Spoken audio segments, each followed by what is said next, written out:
MPPSC के उम्मीदवारों ने जिन मांगों को लेकर हाल ही में लगातार 4 दिन महाआंदोलन किया था और जिन मांगों पर सहमति देकर सरकार ने महाआंदोलन रुकवा दिया था, खत्म करवा दिया था, अब वो मांगे कभी पूरी नहीं होंगी। जी हां, नौजवानों का आरोप है कि सरकार और आयोग ने उनके साथ बड़ी वादा खिलाफी की है। महाआंदोलन के दौरान सरकार ने 3 मांगे मानने पर हामी भरी थी। पहली, 87% फार्मूले के सारे रिजल्ट दिखाए जाएंगे। दूसरी, मेंस परीक्षा की कॉपी दिखाएंगे और तीसरी, प्री के पेपर में गलतियां नहीं होंगी। मगर सरकार साफ मुकर गई। साथ ही राज्य सेवा परीक्षा 2025 में 700 पदों की मांग भी की जा रही थी, लेकिन एक दिन पहले ही 2025 का जो नोटिफिकेशन जारी हुआ है उसमें सिर्फ 158 पदों का जिक्र है, यानी ये मांग भी नहीं मानी गई। सरकार की वादाखिलाफी से नाराज युवा नेशनल एजुकेटेड यूथ यूनियन यानी NEYU के बैनर तले 1 जनवरी 2025 से यानी आज से इंदौर के डीडी पार्क में फिर से आंदोलन होने वाला था, लेकिन आंदोलन की अगुवाई करने वाले NEYU core member Radhe Jat और रंजीत किसान वंशी को पुलिस घर से ही उठाकर ले गई, जिससे आंदोलन अब आगे नहीं बढ़ पाएगा। अब आगे क्या होगा और सरकार की वादा खिलाफी पर कैसे फूट रहा है नौजवानों का गुस्सा, बता रहे हैं इंदौर से हमारे विशेष संवाददाता संजय गुप्ता। हमारे मध्य प्रदेश के छात्रों के साथ जो छलावा किया गया है, चाहे मुख्यमंत्री हो या कलेक्टर, दोनों ही उनके द्वारा जो हमारे साथ धोखा किया गया है, हमें बिल्कुल यकीन नहीं था कि आज नए वर्ष में हमारे साथ इतना बड़ा धोखा होगा। और अब हमारी जो लड़ाई होगी वो 700 पदों को लेकर और इस तारीख को आगे बढ़ाने को लेकर होगी, जो 16 फरवरी की है। जितना समय हमारा आंदोलन में खराब होगा वो सरकार को भुगतना है। मध्य प्रदेश लोक सेवा आयोग ने अपनी भर्ती प्रक्रियाओं के संबंध में नोटिफिकेशन जारी किया है। जो माननीय मुख्यमंत्री के साथ बात हुई थी उससे बहुत कम पदों पर नोटिफिकेशन जारी हुआ है, और जो ये छलावा मध्य प्रदेश के युवाओं के साथ हुआ है, जो धोखा मध्य प्रदेश के युवाओं के साथ हुआ है, इसके खिलाफ हमको आवाज उठाना पड़ेगा। ये वीडियो बीती देर रात एमपीपीएससी राज्य सेवा परीक्षा 2025 का नोटिफिकेशन आने और सरकार की वादा खिलाफी के बाद सोशल मीडिया पर अपलोड किया गया था, जिसमें नेशनल एजुकेटेड यूथ यूनियन यानी NEYU के कोर मेंबर राधे जाट और रंजीत किसान वंशी सरकार की वादा खिलाफी पर आक्रोश जताकर महाआंदोलन की आगे की रूपरेखा बता रहे थे। एमपीपीएससी की मनमर्जी और तानाशाही के खिलाफ बीते 18 दिसंबर की सुबह 11 बजे से 23 दिसंबर की अल सुबह करीब 4 बजे तक NEYU की अगुवाई में ही महाआंदोलन छेड़ा गया था। इसी दौरान मुख्यमंत्री डॉक्टर मोहन यादव ने नौजवानों को भरोसा दिलाया था कि अगले 7 दिन में उनकी 3 प्रमुख मांगें मान ली जाएंगी, और 23 दिसंबर की सुबह करीब 10 बजे NEYU के प्रतिनिधिमंडल ने मुख्यमंत्री को ज्ञापन सौंपकर आंदोलन स्थगित कर दिया था। मुख्यमंत्री के भरोसे के 7 दिन 31 दिसंबर को पूरे हो गए और उम्मीद जताई जा रही थी कि 1 जनवरी 2025 को एमपीपीएससी अभ्यर्थियों को न्याय मिल जाएगा, मगर सरकार ने नौजवानों की एक भी मांग नहीं मानी।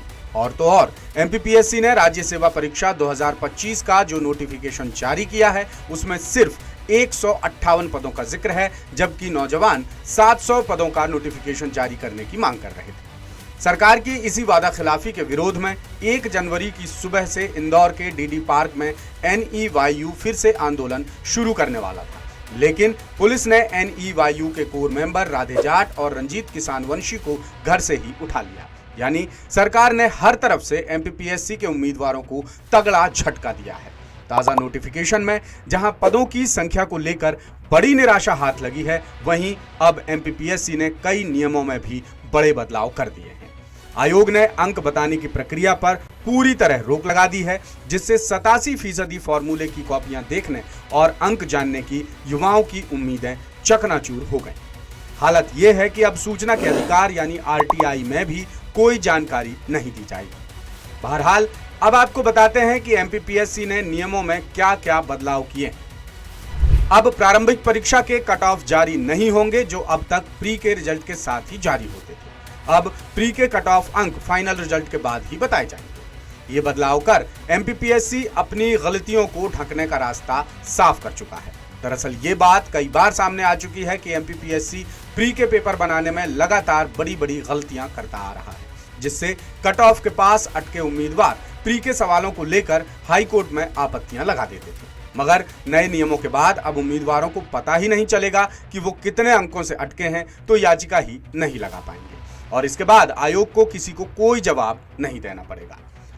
हालांकि ये नियम यूपीएससी में भी है, वो अंतिम चयन के बाद ही कट ऑफ अंक जारी करता है, लेकिन एमपीपीएससी के साथ समस्या ये है कि यहाँ अंतिम चयन की स्थिति पूरी तरह साफ ही नहीं है, क्योंकि 87-13% फॉर्मूले के कारण 13% पद होल्ड पर हैं। अब मध्य प्रदेश में मूल और प्रोविजनल का अंतिम रिजल्ट जारी होने के बाद ही सभी कैटेगरी के कट ऑफ और इंटरव्यू के स्कोर कार्ड एमपीपीएससी की वेबसाइट पर जारी होंगे। अब इसके मायने क्या हैं वो भी जान लेते हैं। दरअसल जब तक 13% होल्ड पदों का फैसला नहीं हो जाता तब तक पैंच फंसा रहेगा, यानी जब तक 100% रिजल्ट नहीं आएगा तब तक एमपीपीएससी 87% फॉर्मूले का खेल खेलता रहेगा और उसी किसी को कोई जवाब नहीं देना पड़ेगा। अपनी गलतियों को ढकने के लिए एमपीपीएससी ने यह दांव भी चला है कि 100% रिजल्ट जारी होने तक परीक्षा के अंकों से जुड़े आरटीआई आवेदन स्वीकार नहीं किए जाएंगे। साथ ही अब प्रारंभिक परीक्षा की ऑब्जेक्शन फीस का रिफंड भी नहीं मिलेगा। द सूत्र ने मुद्दा उठाया था कि नियम होने के बावजूद एमपीपीएससी प्रारंभिक परीक्षा की आपत्ति सही होने पर उम्मीदवारों को राशि रिफंड नहीं करता है। मामला बिगड़ता देख एमपीपीएससी ने अब नियम ही बना डाला कि सवालों पर लगी आपत्ति सही पाए जाने के बावजूद पैसे रिफंड नहीं किए जाएंगे। और तो और अब आयोग ने प्रति सवाल आपत्ति शुल्क 100 की जगह 150 रुपए कर दिया है, जो नॉन रिफंडेबल होगा। यानी अब एमपीपीएससी नौजवानों को पहले से कहीं ज्यादा खुलकर लूट पाएगा, क्योंकि प्री के सवाल गलत होने के बावजूद आपत्ति लेने वाले उम्मीदवारों को किसी तरह का रिफंड नहीं करना होगा। अब आते हैं आंदोलनकारियों की घर से गिरफ्तारी की बात पर।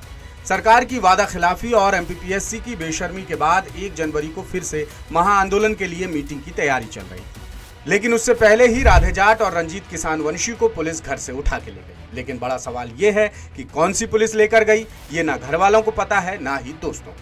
दोस्तों और परिजनों ने बताया कि राधे जाट को उनके 3 इमली स्थित घर और रंजीत किसान वंशी को भंवरकुआं क्षेत्र स्थित एक दोस्त के फ्लैट से पुलिस उठाकर ले गई है, जिसकी तस्वीरें और वीडियोज भी सामने आए हैं।